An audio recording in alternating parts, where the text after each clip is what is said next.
கலைஞனும் அவளை சீலை வடிப்பான், எந்த புலவனும் அவளை பாட்டில் வைப்பான், அந்த இயற்கையும் அவள் மேல் காதல் கொள்ளும். ராணியின் முகமே ரசிப்பதில் சுகமே, ராணியின் முகமே ரசிப்பதில் சுகமே. கேட்டு அப்படியே இந்த காதுல வாங்கி இந்த காதுல விட்டுட்டு போகக்கூடிய பாட்டல்ல, அது பல்கலைக்கழகத்தில் வைக்க வேண்டிய பாடம். அந்த நாள் நினைவுகள் எந்த நாளும் மாறாது. நாளை நமதே, இந்த நாளும் நமதே.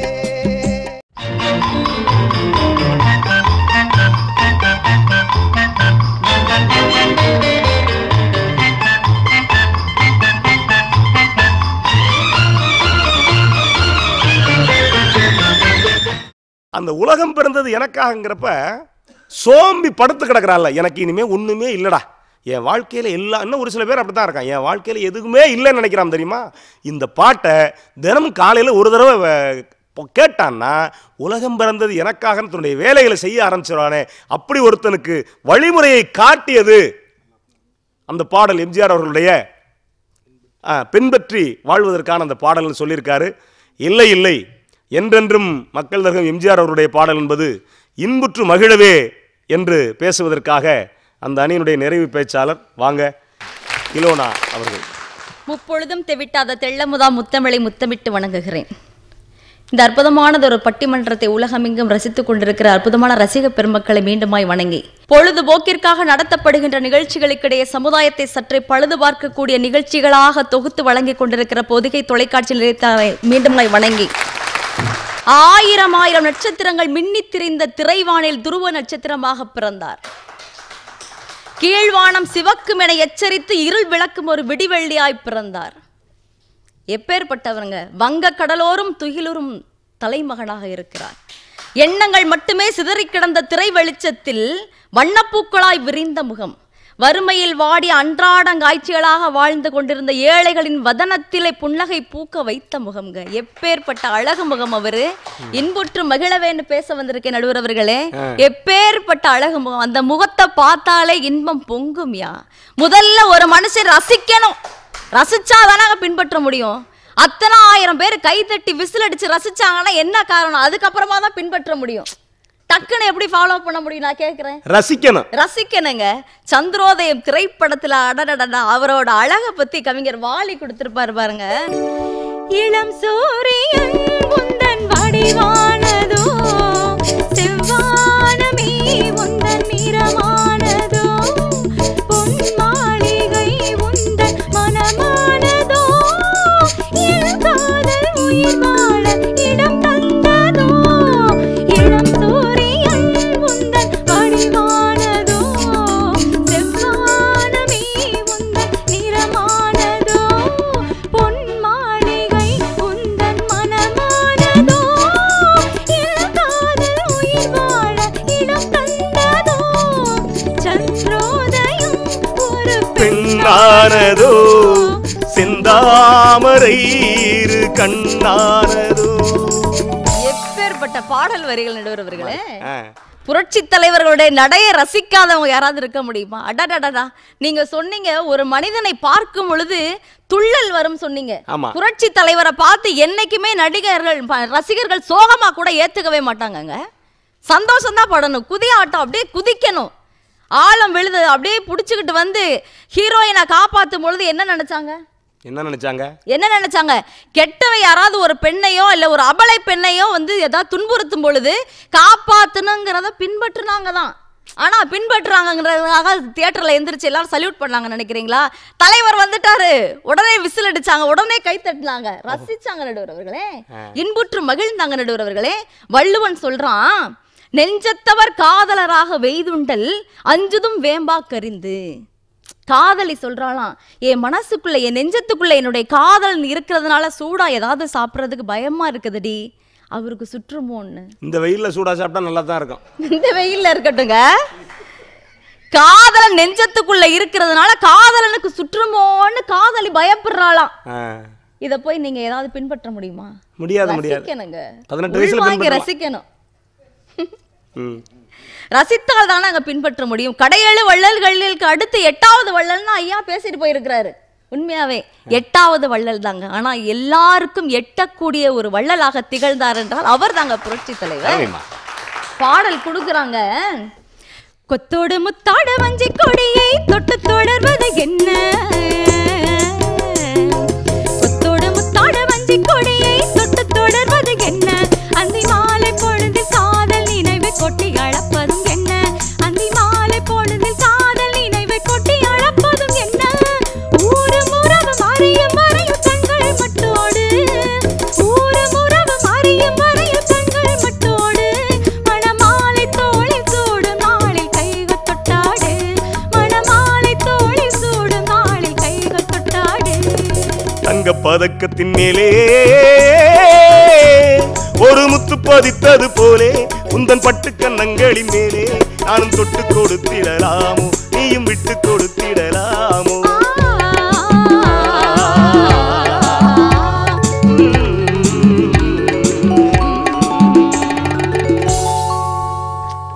பின்பற்றுறதுக்கான வார்த்தைகள் நீங்க தேடிக்கிட்டா இருக்கணும். அதானே அப்படியே தேட்டர்ல அவ்வளவு கையெழு அவ்வளவு கை தட்டி அவ்வளவு கையெழுத்து போட்டு கொடுக்குறாங்க. நாங்க இன்புற்று மகிழ்றதுக்கு தாங்கன்ட்டு. கொற்கையின் முத்து சரித்திரம் பெற்றதென்றால் அந்த முத்துக்கே மகுடமாக திகழ்ந்ததென்றால் அது எங்களுடைய இன்புற்று வாழக்கூடிய பாட்டு தானங்க. நீங்க சும்மா சொல்லக்கூடாதுங்க. கற்பனையை விற்பனை செய்தாலும் மக்கள் மனங்களின் சோகங்களை மாற்றிய கடவுளாக அல்லவா பார்த்து கொண்டிருந்த புரட்சி தலைவர் எம்ஜிஆர் அவர்களை மறக்க முடியுமாங்க? சகி பதி நாதா அப்படின்லாம் சொல்லி கொண்டிருந்த வடமொழி வார்த்தைகளை எல்லாம் மாற்றி அடி சக்கரை கட்டிய என் ராசாத்தியேன்னு பச்சை தமிழ்ல சக்கரை காய்ச்சி அப்படியே வெது வெதுன்னு இருக்கிற நேரத்துல காதுக்கு இன்ப வெள்ளமா ஊற்றுனாங்க நடுவர் அவர்களே.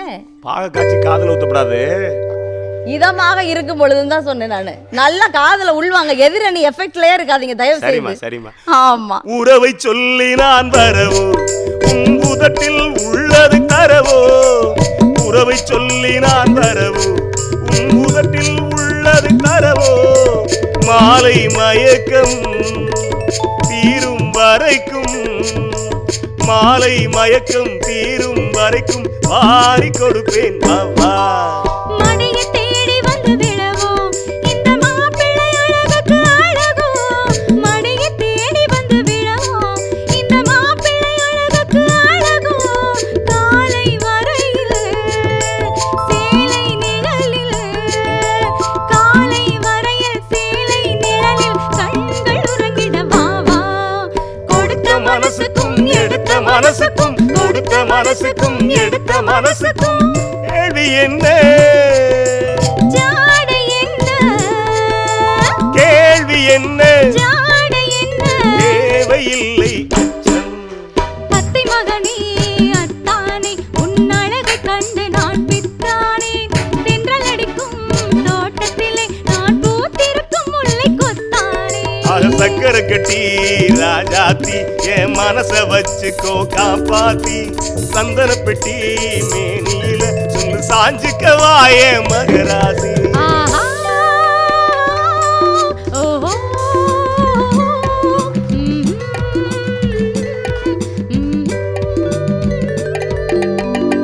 காரே பறக்கும் அந்த படத்துல. அதான் நடுவர் அவர்களே.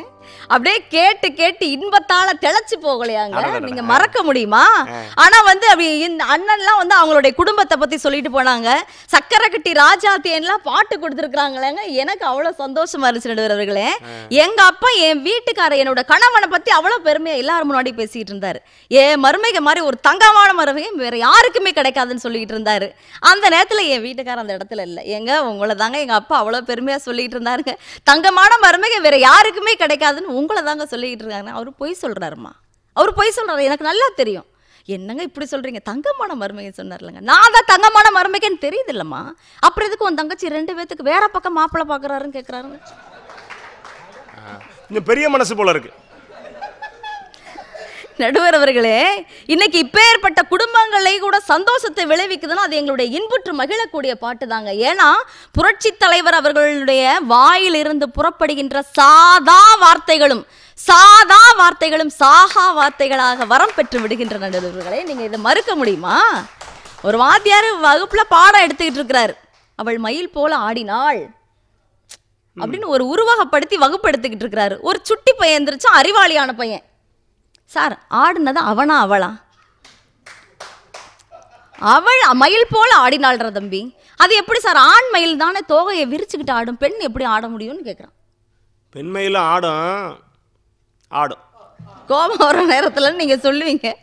ஆனால் நடுவர்களை யதார்த்தமான ஒரு விஷயத்துக்கு வருமே, மாடப்புறாக்கள் தவிர்த்து, மாடப்புறாக்கள் என்ற வார்த்தையை தவிர்த்து யதார்த்தமான பச்சை கிளிய முத்து சரமைய முல்லை கொடியேன்னு கொடுத்தாரு பாருங்க. உலகம் சுற்றும் வாலிபன் திரைப்படம் என்பது எதற்காக நடுவர்களே? உலகமெல்லாம் மதிக்கக்கூடிய ஒரு ஒப்பற்ற மனிதராக இருந்தும் உலகம் சுற்றும் வாலிபனாக திகழ்ந்தார். எதற்காக தெரியுமா? ரயிலேறா மனிதர்களும் வான் முகிலேற வேண்டும் என்பதற்காகவே அவர்களுடைய கற்பனைகளுக்காக தன்னை ஒப்படைத்துக் கொண்டவர் நடுவர்களே. பாடலாமா? இப்ப இவ்வளவு நேரம் பாடிட்டு இருந்தாங்களே, இவங்க எல்லாம் பின்பற்றி ஒரு பாட்டு டூயட் பாட்டு பாடுனீங்களா? இன்புற்று மகிழ வைக்கும் பொழுது மனசு அப்படியே சிறகடிச்சு பறக்குதியா. இந்த மாதிரி பாட்டு முடிஞ்சா நான் பாடி இருக்க மாட்டேனா? முடிஞ்சா இன்புற்று மகிழக்கூடிய எங்களுடைய இந்த மாதிரி பாட்டை நீங்க கேளுங்க. மனசோட மனசு மட்டுமா தாளம் போடும், கால்கள் சேர்ந்து கைகள் சேர்ந்து தாளம் போடுங்க. யதார்த்தம் அப்படி கவலைகளை மறந்து மனசு சிரிக்கணுங்க. பச்சை கிளி முத்து சரம் முல்லை கொடியாரோ,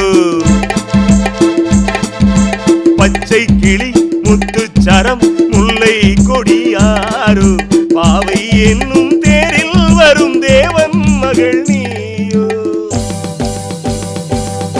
பொன்னின் நிறம் பிள்ளை மனம் வள்ளல் குணம் யாரோ,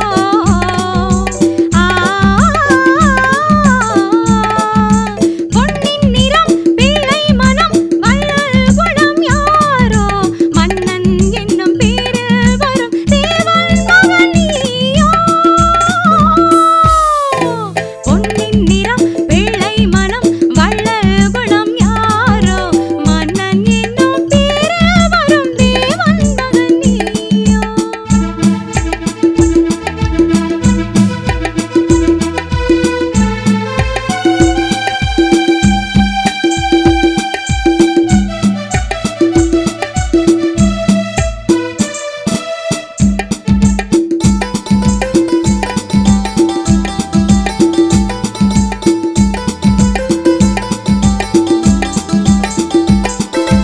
பொன்பட்டாடை மூடி செல்லும் தேன் சிட்டோரம் மெல்ல, நான் தொட்டாடும் வேளை தோறும் ஜாடை என்ன சொல்ல. கை தொட்டாட காலம் நேர போக போக உண்டு, கண்பட்டாடும் காதல் வேகம் பாதி பாதி இன்று. கண்ணில் ஆடும் ஆங்கனி கையில் ஆடுமோ, கண்ணில் ஆடும் ஆங்கனி கையில் ஆடுமோ. நானே தரும் நாளும் வரும் ஏன் இந்த அவசரமோ, பொன்னின் நிறம் பிள்ளை மனம் வள்ளல் குணம் யாரோ, மன்னன் என்னும் பேரில் வரும் தேவன் மகள் நீயோ. பச்சை கிளி முத்து சரம் முல்லை கொடியாரோ, பாவை என்னும் தேரில் வரும் தேவன் மகள் நீயோ. லல்லல்லலல்லலாலா,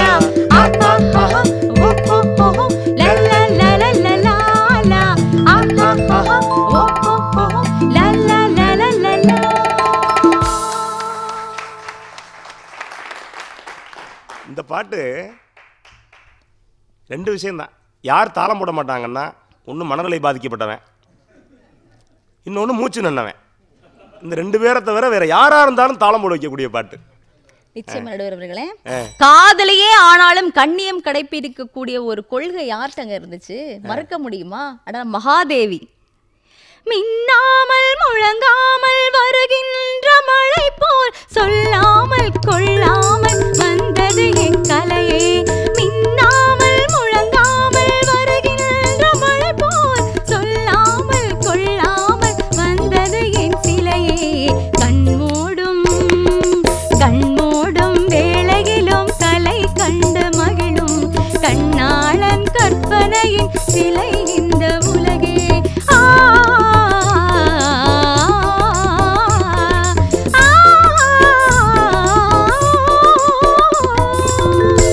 கண்மூடும் மூடும் வேளையிலும் கலை என்ன கலையே, கண்ணே உன் கற்பனையின் விலை இந்த உலகே.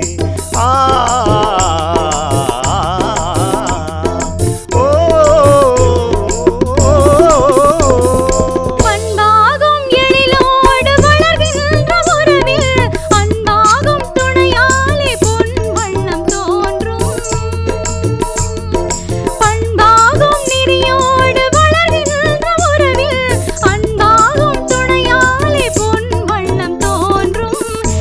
சின்ன சீட்டு போல பருவராகம் பாடும், கொஞ்ச நேரம் பிரிந்த போதும் எங்கே என்று தேடும். கண்மூடும் கண்மூடும் வேளையிலும் கலை கண்டு மகிழும், கண்ணாளன் கற்பனையின் விலை இந்த உலகே.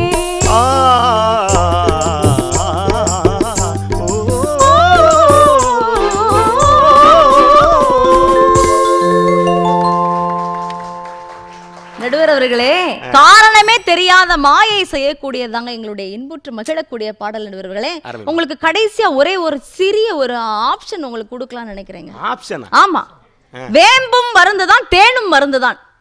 உங்களுக்கு எது பிடிக்கும்? எனக்கு பிடிச்சது தேனு தான். தேவை ஏற்பட்டா வேம்பும் குடிச்சு தான் ஆகணும். நடுவர் அவர்களே, தேவையெல்லாம் சொல்லாதீங்க. குழந்தைகளுக்கு கூட வேம்பு கசாயமாக கொடுக்கணும்னா கொஞ்சமாவது தேனை கலந்து கொடுத்தாதான் பிள்ளைங்க குடிக்கும்.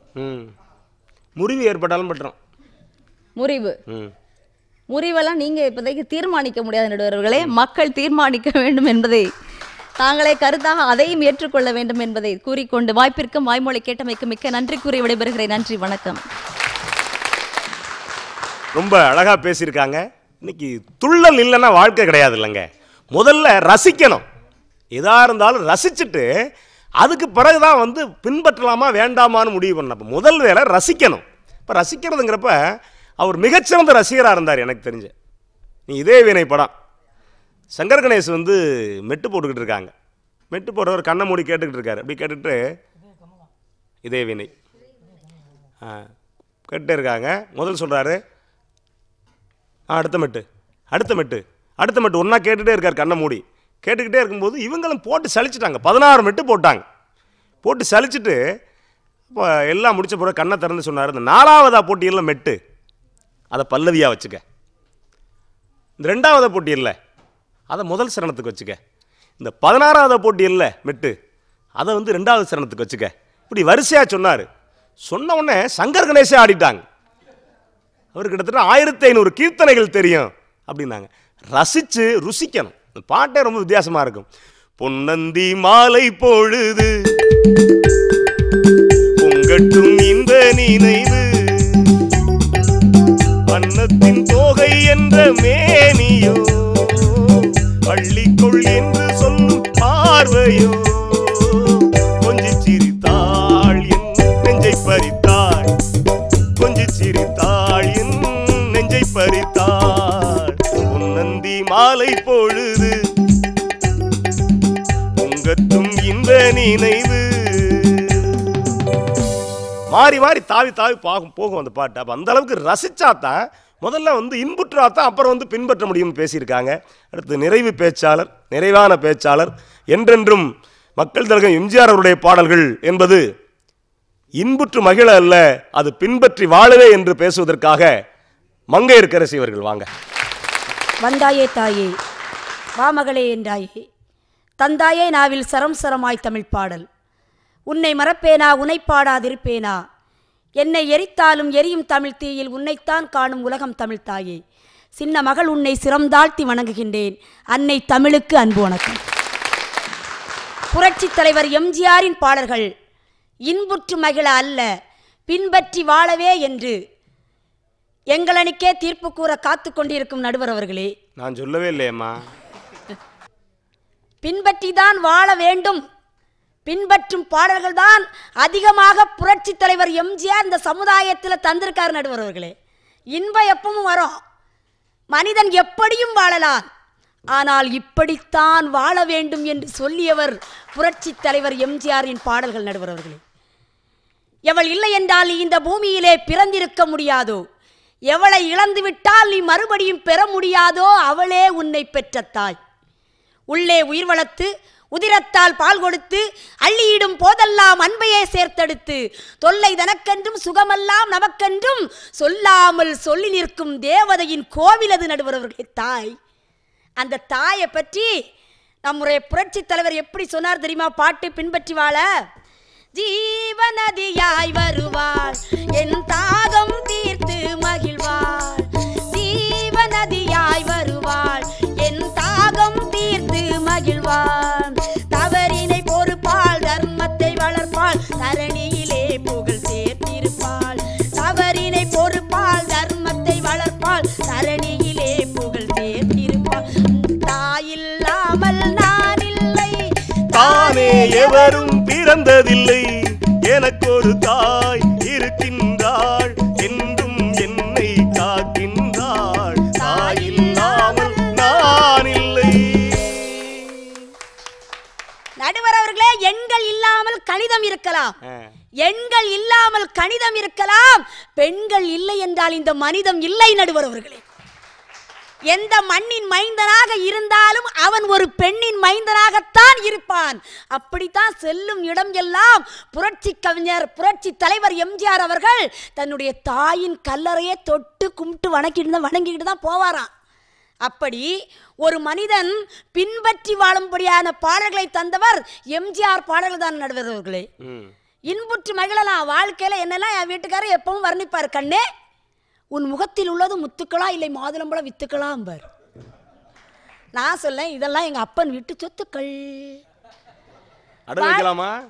வாழ்க்கையில எப்பவும் இன்பமா இருக்கலாம், ஆனா வாழ்க்கையை பின்பற்றி வாழணும். நடுவர் அவர்களே, கணவன் மனைவிக்குள்ள சண்டை வரும், விட்டு கொடுத்து வாழ வேண்டும். நடுவர் அவர்களே, விட்டு கொடுத்து வாழ்பவர்கள் ஒரு நாளும் கெட்டு போவதில்லை. நடுவர் அவர்கள், யாரு விட்டு கொடுத்து வாழணும்? கணவன் மனைவி கிட்ட விட்டு கொடுக்கணும், மனைவி கணவன் கிட்ட விட்டு கொடுக்கணும். குடு பிளஸ் இன்பம் குடும்பம் சொன்னது கண்டிப்பா நடக்குது. குடும்பம் ஏன் பேர் வச்சான்? மங்கையராக பிறப்பதற்கே நல்ல மாதவங்கள் செய்திடல் வேண்டுமம்மான்னு சொன்னார். ஒரு பெண் என்பவள் எப்படிப்பட்டவள் என்று சொல்லி நம்முடைய எம்ஜிஆர் தத்துவ பாடல்கள் சொன்னார். நடுவர் அவர்களே, குங்கும சிலை போல குலம் காக்கும் கண்ணை குணத்தில் பசுவென்று சொல்வார்கள் கண்ணே, குங்கும சிலை போல குலம் காக்கும் கண்ணை குணத்தில் பசுவென்று சொல்வார்கள் கண்ணே, காலையிலே உந்தன் முகம் பார்த்த பின்னே, காலையிலே உந்தன் முகம் பார்த்த பின்னே கருணை செய்வாய் எங்கள் தமிழ்நாட்டு கண்ணே, ரியா ரியா ரியா ரியா சத்தியம் நீயே தரும தாயே குழந்தை வடிவே தெய்வ மகளே. எப்படி பாருங்க நடுவர்களே, குங்கும சிலை போல குலம் காக்கும் கண்ணை குணத்தில் பசுவென்று சொல்வார்கள் கண்ணை. ஒரு பெண்ணுக்கு எவ்வளவு பெருமையை கொடுத்தான் கவிஞர். நடுவர்களே, இது இன்புற்று மகளனும் இன்புற்று மகள். ஒரு வாழ்க்கை எப்படிப்பட்ட வாழ்க்கை? அதாவது ஒரு ஆடவன் முழு மனிதன் பெறக்கூடிய தகுதி எதுனா கல்யாணம். கல்யாண வாழ்க்கை எப்படின்னு சொல்லி ஒரு பாட்டு சொன்னாங்க. மேளங்கள் முழங்கி வரும் மேடை என்னை அழைக்க வரும், மாலை மனம் கூட வரும் மங்கள நாளும் கூட வரும், மேளங்கள் முழங்கி வரும் மேடை என்னை அழைக்க வரும், மாலை மனம் கூட வரும் மங்கள நாளும் கூடி வரும், காதலன் என்ற வார்த்தை கணவன் என்று மாறிவிடும், காதலன் என்ற வார்த்தை கணவன் என்று மாறிவிடும், மங்கை என்று சொன்னவரும் மனைவி என்று சொன்னவரும், மங்கை என்று சொன்னவரும் மனைவி என்று சொல்லவரும், காவேரி கரை இருக்கு கரை மேலே பூவிருக்கு, பூ போலே பெண் இருக்கு, புரிந்து கொண்டால் உறவு இருக்கு. எப்படி இருக்கு நீதிபதி அவர்களே அந்த உருவகம்? என்ன வாழ்க்கையில எவ்வளவு கஷ்டம், வாழ்க்கையில இன்பம் துன்பம் வருவது நியதி. நடுவர்களே, வாழ்க்கையில எவ்வளவுதான் கஷ்டம் வந்தாலும் மலை போல வரும் சோதனையும் பனி போல் நீங்கிவிடும் என்று சொன்னார்கள். மலை போலே வரும் சோதனையாவும் பனி போல் நீங்கிவிடும், மலை போலே வரும் சோதனையாவும் பனி போல் நீங்கிவிடும், நம்மை வாழ விடாதவர் வந்து நம் வாசலில் வணங்கிட செய்து விடும், நம்மை வாழ விடாதவர்கள் வந்து நம் வாசல் வாசலில் வணங்கிட செய்துவிடும். செய்த தர்மம் தலை காக்கும், தக்க சமயத்தில் உயிர் காக்கும். செய்த தர்மம் தலை காக்கும், தக்க சமயத்தில் உயிர் காக்கும் என்று சொன்னது யார்? பாட்டு நடுவர்களே. கூட இருந்தே குளிபறித்தாலும் கொடுத்தது காத்து நிற்கும். அதுதான் வாழ்க்கை. வாழ்க்கையில மனிதன் மனிதனாக இருக்க வேண்டும். ஒரு இடத்துல ஒரு மனிதன் இப்படி அப்படி நடந்து போறாருன்னு வைங்களா, இவனை போல இருக்கணும்னு சொல்லணும். மாபெரும் சபையில் நீ நடந்தால் உனக்கு மாலைகள் விழ வேண்டும். ஒரு மாற்று குறையாத மன்னன் இவன் என்று போற்றி புகழ வேண்டும். பின்பற்றி வாழும் நடுவர்களே. விவேகானந்தர் போல வரணும், அப்துல் கலாம் போல இருக்கணும், கர்ம வீரர் காமராஜர் போல இருக்கணும்னு சொன்னா, மாபெரும் சபையினில் நீ நடந்தால் உனக்கு மாலைகள் விழ வேண்டும். ஒரு மாற்று குறையாத மன்னன் இவன் என்று போற்றி புகழ வேண்டும். உன்னை அறிந்தால் நீ உன்னை அறிந்தால் உலகத்தில் போராடலாம். உயர்ந்தாலும் தாழ்ந்தாலும் தலை வணங்காமல் நீ வாழலாம்.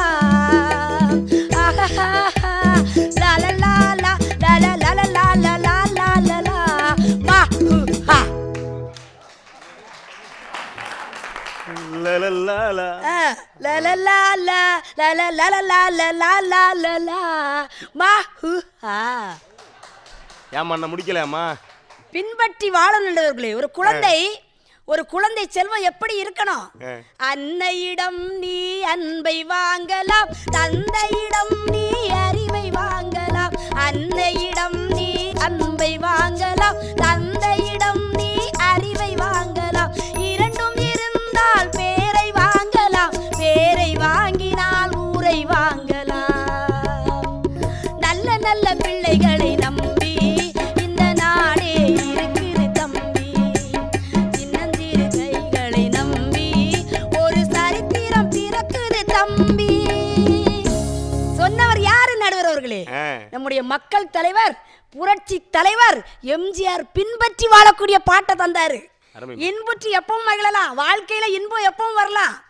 ஆனா வாழ்க்கையில ஒரு தாய் என்பவள், கடைசியா சொல்றேன், ஒரு தாய் என்பவள் ஒரு குழந்தைய இடுப்புல எடுத்து சோறுட்டுவா. சோறுட்டி தான் பார்த்த உலகத்தை நீ பார்த்து தெரிந்து கொள்ளடா கண்ணே என்று சொல்லி ஒரு தாய் என்பவள் குழந்தையை இடுப்புல எடுத்து சோறுட்டுவா. ஒரு தந்தை என்பவர் தன் குழந்தையை தோளில சுமப்பார். தான் பார்க்காத உலகத்தையும் நீ பார்த்து தெரிந்து கொள்ளடா கண்ணே என்று சொல்லி ஒரு தந்தையானவர் குழந்தையை தோள்ல தூக்கி உலகத்தை காட்டுவார். அப்போ ஒரு குடும்பத்தை தாங்குபவன் யார்? ஒரு கணவனாகிய ஒரு ஆண் நடுவர்களே. அதை சொன்னார் எம்ஜிஆர் பாடல்கள்ல. குழந்தை பாரம் உனக்கல்லவோ, குடும்ப பாரம் எனக்கல்லவோ. குழந்தை பாரம் உனக்கல்லவோ, குடும்ப பாரம் எனக்கல்லவோ.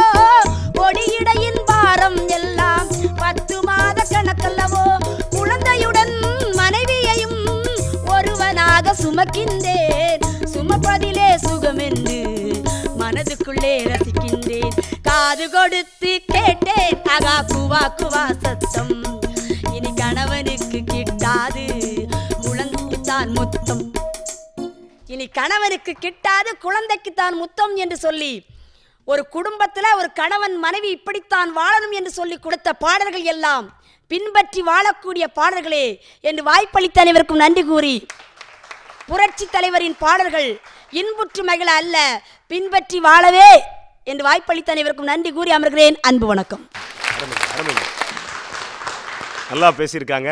4 பேச்சாளர் பெருமக்கள் நிறைவாக பேசியிருக்காங்க. நல்லா ரசிச்சிருக்கீங்க. ரொம்ப நானும் நிறைவாக தான் அந்த பட்டிமன்றத்தை நிறைவு செய்யலாம் அப்படின்னு நினைக்கிறேன். எனக்கு தெரிஞ்ச வரைக்கும் 2 தரப்பு நல்லா விவாதிச்சிருக்காங்க. நீங்கள் இன்புற்று மகிழுதல் அப்படின்னா நீங்கள் பெரிய அளவுக்கு போய் தேட வேண்டியதில்லை.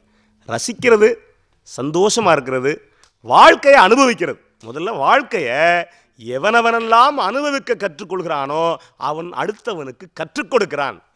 ரொம்ப முக்கியமான விஷயம். தான் அனுபவிக்காமல் எதுக்கு சொத்தெல்லாம் சேர்த்து வச்சு எதுக்கு? ஒரு முதல்ல வாழ்க்கையை ரசித்து அனுபவிக்கணும். இங்கே கேட்குறப்ப அழகாக பாட்டு சொல்லியிருப்பார். பணம் படைத்தவன் நினைக்கிறேன். எம்ஜிஆர் கட்டில் படுத்திருப்பார். கேஆர் விஜயம்மா வெளியில் குளிச்சுக்கிட்டு இருப்பாங்க. குளிக்கையில் பாட்டு ஆரம்பிப்பாங்க. இந்த அம்மா அவரை நினச்சி பாடுவாங்க. அந்த மாப்பிள்ளை காதலிச்சான், கைய பிடிச்சான், என்ன கைய பிடிச்சான். அங்கே முன்னால் நின்றேன், பின்னால் சென்றேன், வா வா என்றான், கூடவே வா வா என்றான். அவர் கட்டில படுத்திருப்பாரு, கட்டில படுத்திருக்கவர் சும்மா இருக்க முடியாதுப்பா. அவர் ஆரம்பிப்பாரு, அந்த பூங்கொடி காத்திருந்தா பார்த்திருந்தா, என்ன பார்த்திருந்தா, அங்கே முன்னால் நின்றேன், பின்னால் சென்றேன், நீதான் என்றான், வாழ்வே நீதான் என்றான்.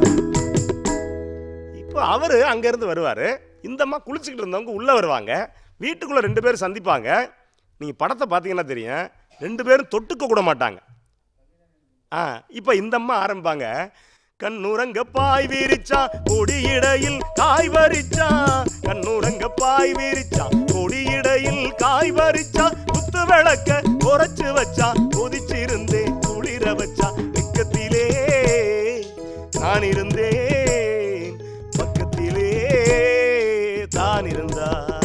அந்த மாப்பிள்ளை காதலிச்சான், கைய பிடிச்சான், என்ன கைய பிடிச்சான், அங்கே முன்னால் நின்றேன், பின்னால் சென்றேன், வாவா என்றான், கூடவே வாவா என்றான்.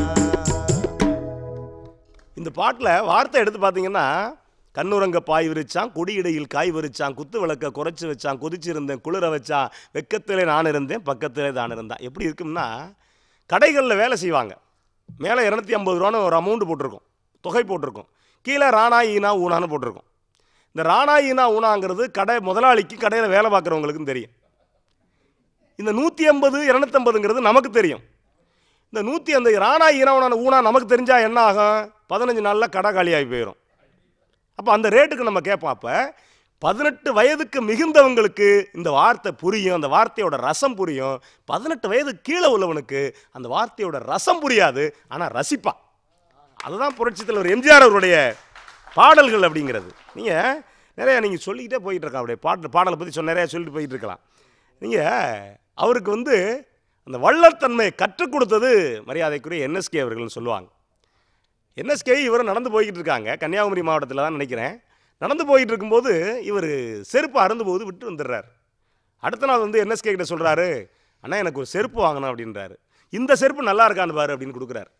அப்படி கொடுத்தா இவர் நேற்று அருந்து போச்சுன்னு விட்டுட்டு வந்தார்ல செருப்பு, அதே செருப்பு புதுசு மாதிரி இருக்கு. ஒரு பெரிய சந்தேகம், அண்ணா நேற்று நான் விட்டு வந்த செருப்பு இல்லை, ஆமாப்பா தச்சு சரி பண்ணிட்டேன் அப்படின்னு இருக்காரு. இவருக்கு ஒரே ஆச்சரியம். அடுத்த வார்த்தை சொன்னார், இந்த செருப்பு இன்னும் ஒரு 6 மாதம் ஓடும், இந்த செருப்பு வாங்குற காசு வச்சு 4 ஏழைகளுக்கு நீ உதவி செய்யலாம் அப்படின்னா. அதைத்தான் தன்னுடைய வாழ்நாள் வரைக்கும் ஒரு இறுதி மூச்சாவே கொண்டிருந்தார். இப்போ NSK எப்படி கொடுத்து அவருடைய கைகளும் சிவந்தது. NS கிருஷ்ணன் அங்கேருந்து ஆஸ்பத்திரியில் படுத்திருக்கார். இப்போ எம்ஜிஆர் அவர்கள் பார்க்க போகிறார். அவரே ஊருக்கு எல்லாருக்கும் கொடுக்குறவர், கொடுத்தா வாங்க மாட்டாருன்னு தெரியும். இவர் ஒரு 100 ரூபா கட்டோ ஒரு 50 ரூபா கட்டை அவருக்கு தெரியாமல் வச்சுட்டு போகிறார். வச்சுட்டு கிளம்பும்போது அவர் சொல்லியிருக்காரு, தம்பி இந்த பணத்தை வச்சுட்டு போனிய சில்லறையாக கொடுத்துட்டு போனீங்கன்னா நான் வர்றவங்களுக்கு கொடுக்க வசதியாக இருக்கும் அப்படின்னாராம் NSK.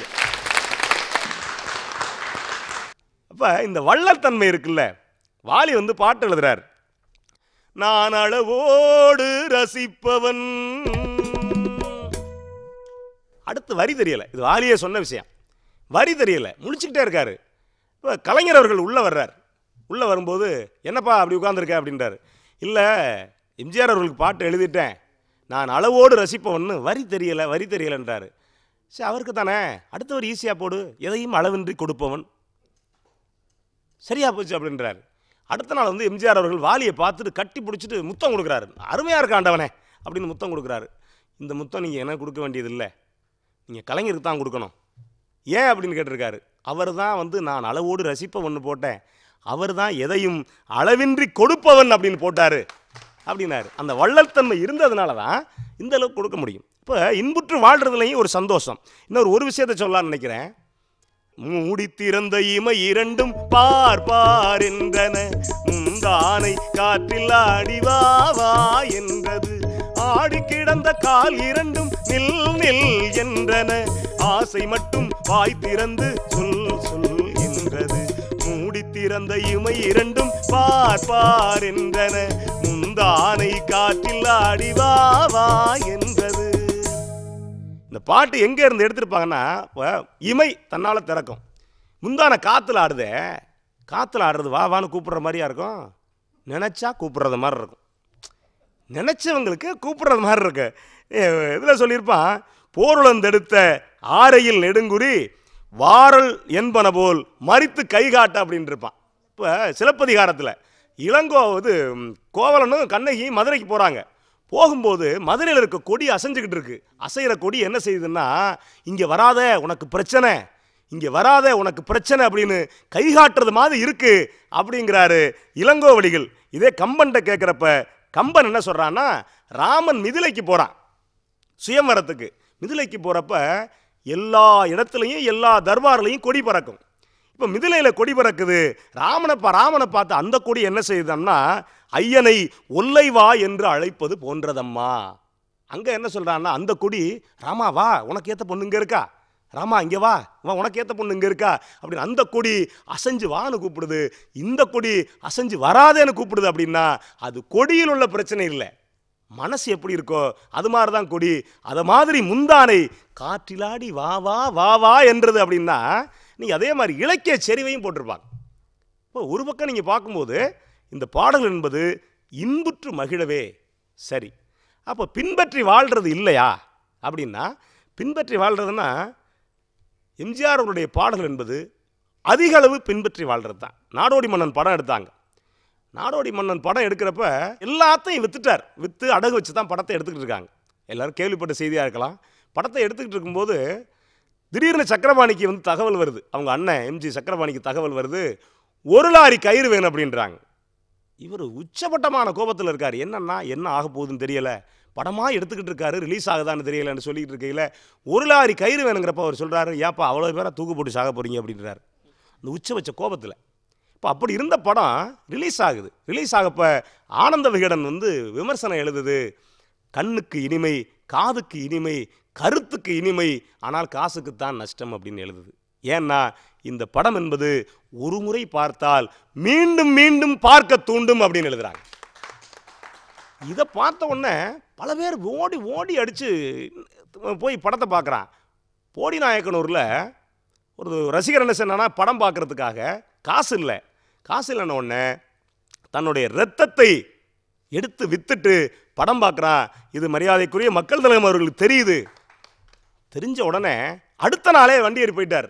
போயிட்டு நேராக கூப்பிட்டு சொல்கிறாரு, உனக்கு பணம் வேணும் இல்லைன்னா நாளைக்கு சம்பாதிச்சு படத்தை பாரு, ஏன் ரத்தத்தை வித்துட்டு நீ படத்தை பார்க்குற அப்படின்னு அந்த ரசிகனை கட்டி அணைத்து ஆற தழுவிக்கொள்கிறார். ஒரு ரசிகனுக்கு ஒரு பிரச்சனை என்றாலும் கூட அவனிடம் போய் நலம் விசாரிப்பு என்பது இன்றைக்கு இருக்கிறதா என்றால் எனக்கு தெரியாது. ஆனால் அன்றைக்கு ஒவ்வொரு ரசிகனையும் அவர் சரியாக எடை போட்டு வைத்திருந்தார்.